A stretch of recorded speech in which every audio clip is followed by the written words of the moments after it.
What's going on, you guys? It's your boy Evan, and y'all know most up to no good. So today we have the Jeep SRT8 behind me, and today we're actually going to be addressing the alternator. Now the alternator on the Jeep SRT8 is making a high-pitched squealing noise, and you can also smell like a wire slash metal type of smell coming from the alternator. So I know it's the alternator. This occurred right after I did the timing cover seal, which was leaking oil on top of the and we're landing towards the top left hand side of the cylinder head. So started making a noise not the day after I fixed it, but the following day after that. It was making a high-pitched squealing noise, and I could smell something burnt, similar to like burnt wires or burnt metal or something along those lines. It was making a high-pitched squealing noise, so I knew automatically we had an alternator issue. Now I did check with my battery system tester the battery, and it also told me that the actual alternator was not putting out any output. And I did check the plug. I did check to make sure I had everything put back when I reinstalled everything back into its original place. So everything was fine. So I did check out that we do have an alternator issue. We do have the new one here. Actually, it's not a new one. It's a remanufactured one. It's very difficult to find a brand new one. So I found one. It's a 160 amps. So make sure you do. And let's get to work. All right, you guys, so before we start, we're actually gonna remove this top bolt here, and then we're gonna remove this bottom bolt right here, and then we're gonna get a pry bar right in between here. We're gonna pull this out, but there's a plug here that you guys have to remove. I moved mine up here. It's up here. And then we're also gonna go in the back here, but you gotta make sure you remove the negative on your battery terminal. You're going to remove this, and that's what supplies power. So don't just remove this and put it to the side. If this thing arcs or touch something, you could potentially cause a spark, or you might knock out some of the electronics. So be very careful. Remove the negative battery cable first off of your battery, then you can come back here and remove this. You can remove the plug, and then it's just this bolt and then that bottom bolt down here, you guys. And then we're just going to get a pry bar in here and pry it out. It should get this out, and we're going to have to maneuver through all this jiggle wiggle stuff here.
All right, you guys, so we have the old one pulled out. This is the Mopar one. It lasted pretty much the entirety of the vehicle.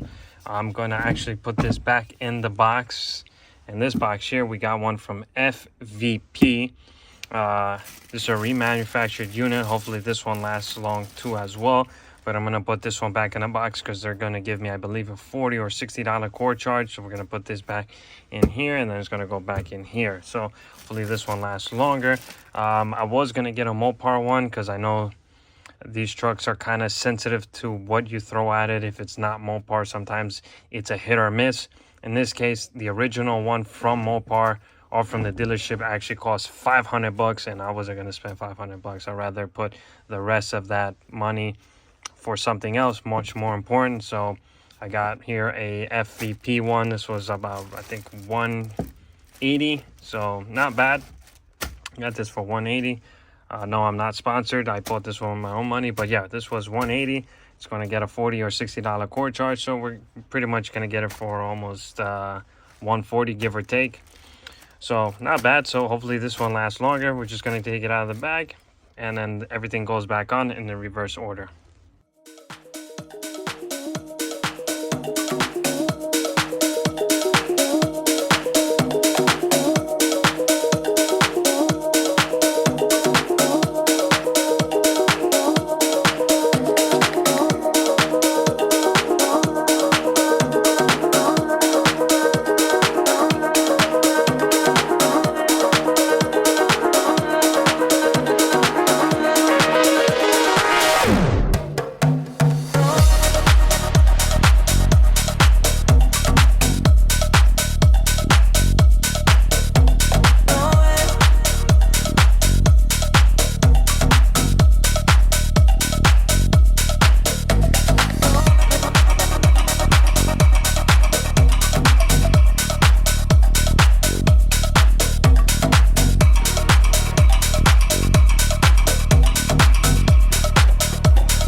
What's going on, you guys? So just to give you guys a rundown of what exactly happened and to wrap things up is I installed the alternator. Alternator is in. The cable's tightened down. The bolts are tightened down. All the hoses are on. Everything's put back together nice and neatly. Lastly, you saw me filling up the coolant. I also attached my little handheld hotel scanner that I normally carry inside the Jeep. Sometimes I leave it in the garage, but in this case it was in my Jeep.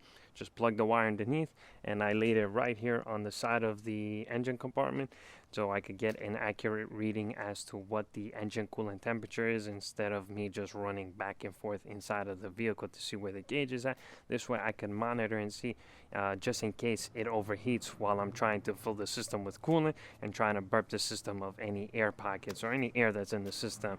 And then afterwards you saw me just attaching my battery tester to just check to see what the obviously battery voltage is and to see what kind of voltage the alternator is putting out. Make sure everything is where it needs to be.